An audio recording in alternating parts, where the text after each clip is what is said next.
Hello everyone, it's me again, the Retro Gaming Goth, and I am back with a brand new Yu-Gi battle for you guys with Yu-Gi-Oh! Legacy of the Duelist.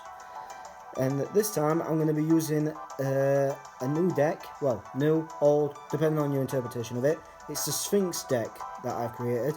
Now, if anybody remembers the very first Pokemon movie, I forgot what they call it, Pyramid of Light, you'll remember seeing these Sphinx monsters, Andro Sphinx and Sphinx Telea, and the Vivian the Great Sphinx, with obviously the classic card from the movie, the Pyramid of Light.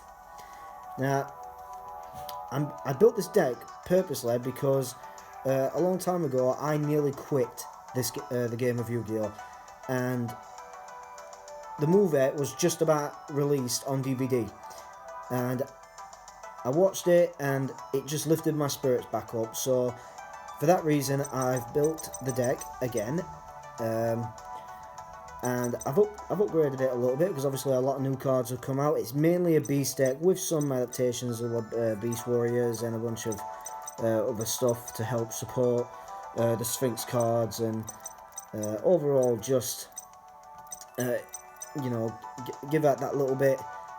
I don't know exactly what I'm trying to say, but basically this deck, it's not bad, it's not great, it's not competitive. It can perform an OTK, but that's only given the fact that you've got Pyramid of Light face up. You special summon both the Sphinxes, you destroy the Pyramid of Light, and then both Sphinxes will be destroyed, and then you can special summon Vivian the Great Sphinx, and it has the ability where you can pay 500 life points and it increases its attack to 6,500.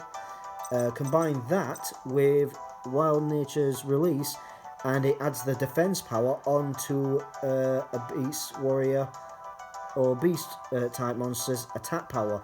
So in theory this card alone could become 8,500, and that's how you can perform the OTK.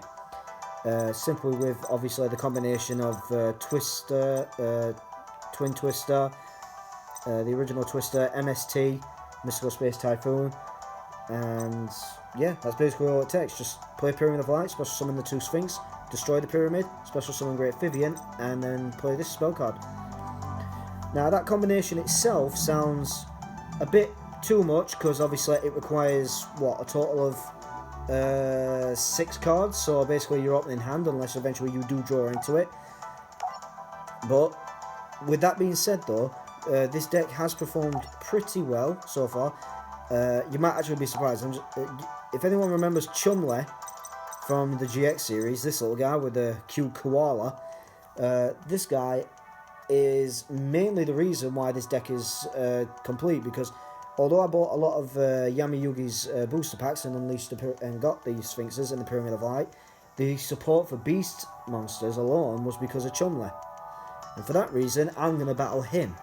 Now I've battled him quite a few times, and I am not going to lie, he has demolished me every single time, every single turn. This guy somehow has either started opening with a good game, or he's already opened with a good hand, and he's destroying me from that.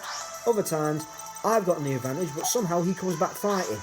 Literally, he would play, obviously, Dash Koalas. Once flipped, inflicts hand damage by 400 times the number of cards in your hand. For each card, you do 400. He's summoned the Master of Oz, and then played the Nature's Wild Release and boosted its attack points. And Master of Oz is a good card.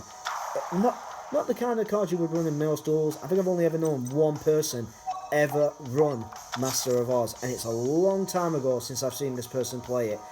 But you could arguably say it's the second best standard fusion card to Blue Eyes Ultimate Dragon, simply because it requires 2 fusion materials, like now, Death Kangaroo and Big Koala, to summon Master of Oz.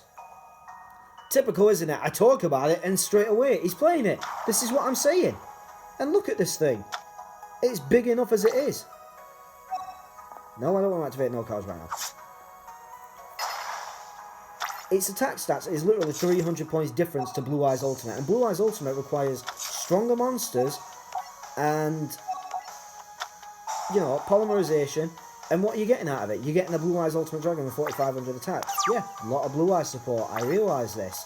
The point I'm trying to make is that you are combining two singular monsters to special summon this guy. And its attack stats are humongous for just two...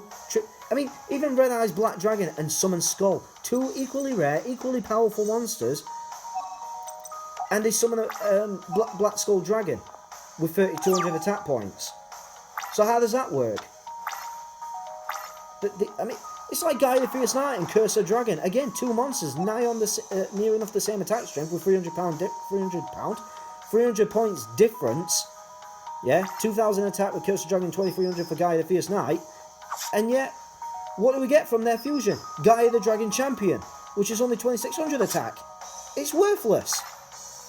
And this is my favourite part of the duel. We've only just started. All I've done is ran. This guy has literally put my life points down to 500. So I can't use Pyramid of Light, and I can't... I could have special summoned what's his name? Andro Sphinx. And you know something? I don't understand why I didn't. I think I've just ranted that much. I actually forgot to summon this card. And now he's won. It's because I'm still getting used to the deck, you see. I haven't figured out that activating Pyramid of Light is one thing, but to actually special summon a monster, I've got to actually be looking at the monster. I've got to hold the card. You know, like I'm selecting card right now? I've got to actually have Andro Sphinx in front of me to do so. Well, anyway, this is how most of my duels have gone up to now. And that's not just because I'm ranting and giving out, you know, bad gameplays. I'm just shockingly bad at defeating Chumley. Chumley! So like this video, be sure to like, share, subscribe to my channel, Retro Gaming Golf. Tune in next time, because I am going to defeat Chumley, and this time I'm going to be more focused and less ranted. So, take care.